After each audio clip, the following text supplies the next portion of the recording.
nourris à l'endroit de Monsieur le Premier ministre.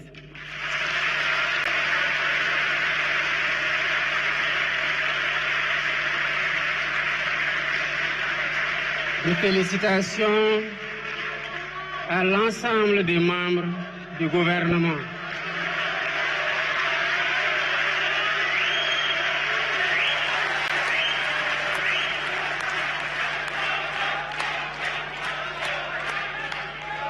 Mais des félicitations aussi à tous les collaborateurs de l'équipe gouvernementale et du président de la République qui ont contribué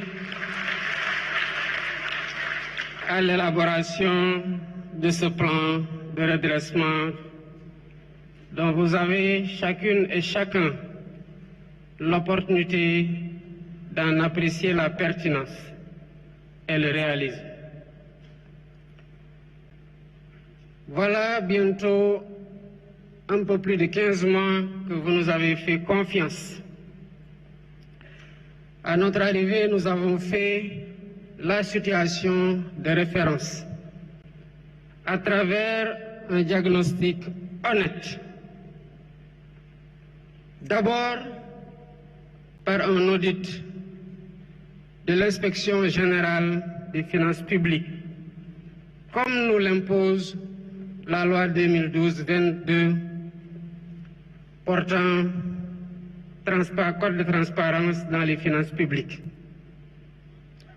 Nous avons par la suite remis cet audit pour certification à la Cour des comptes qui en a aggravé les résultats, comme pour témoigner de sa liberté d'action et de son indépendance.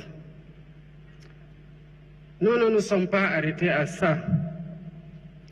Nous avons demandé, commandité un audit externe par un cabinet avec une signature internationale, à savoir le cabinet Forvis Mazars. Nous avons fait tout ça pour que les Sénégalais comprennent, comme nous aussi nous l'avions compris, l'envergure et la gravité de l'héritage qu'il faut balancer avec l'espoir qui a accompagné notre élection. Mais la finalité n'a jamais été de vous dire voilà où en était le pays. Parce que justement, c'est parce que ça ne marchait pas que vous avez décidé de changer d'équipe.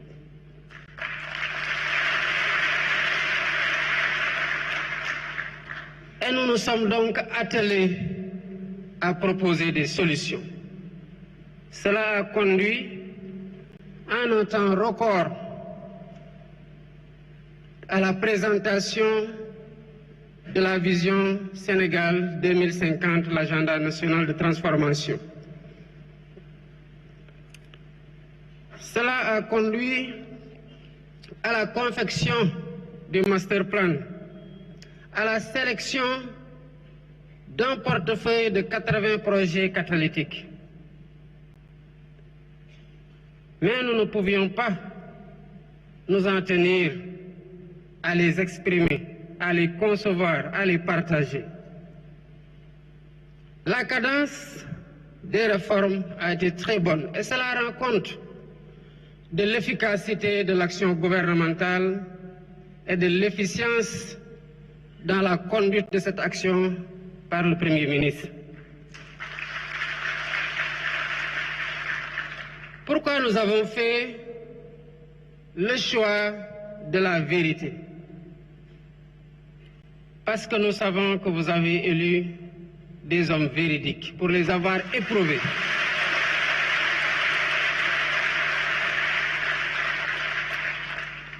Des hommes d'honneur qui n'entendent pas changer au contact du pouvoir. Nous avons fait le choix de la vérité parce que nous avons du respect pour vous, peuple sénégalais.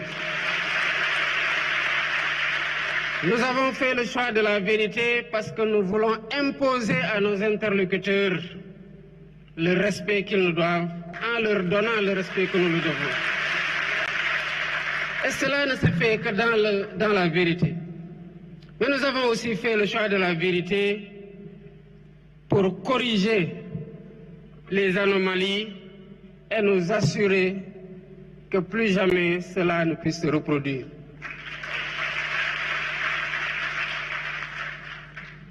Toutes les fois que nous avons discuté avec les partenaires techniques et financiers, ils nous ont posé la même question légitime, certainement que beaucoup d'entre vous se posent. Oui, mais comment allez-vous redresser la situation? Il fallait justement un plan pour redresser la situation et c'est là toute la pertinence du plan de redressement que le Premier ministre a conçu et a présenté. Avant, quand des difficultés étaient relevées à la suite d'un diagnostic, on se contentait justement à dire que nous allons maîtriser les dépenses publiques, que nous allons faire une meilleure mobilisation des ressources domestiques, que nous allons mobiliser des financements endogènes. Oui, mais la question du FMI revient toujours. Oui, vous allez faire tout ça, mais comment? Concrètement, vous allez le faire? Évidemment, il n'y avait pas de réponse, si ce n'est dinañ ko lijjanti.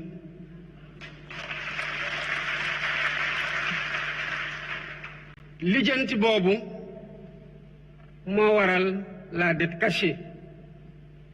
Parce que quand on est sûr de ce qu'on doit faire, de ce qu'on veut faire pour apporter des solutions suite à un diagnostic, on doit pouvoir partager clairement les solutions qui sont envisagées.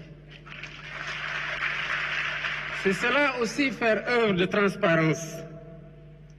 Et c'est là la différence avec le plan de redressement que le Premier ministre vient de vous présenter.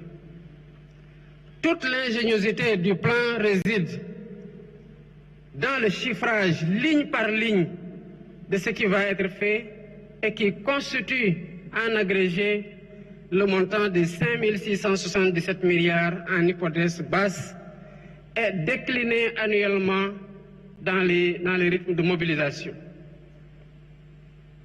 C'est cela que le FMI attendait comme réponse. C'est cela que le peuple sénégalais attendait comme réponse. Et c'est cela que nous vous donnons aujourd'hui comme réponse.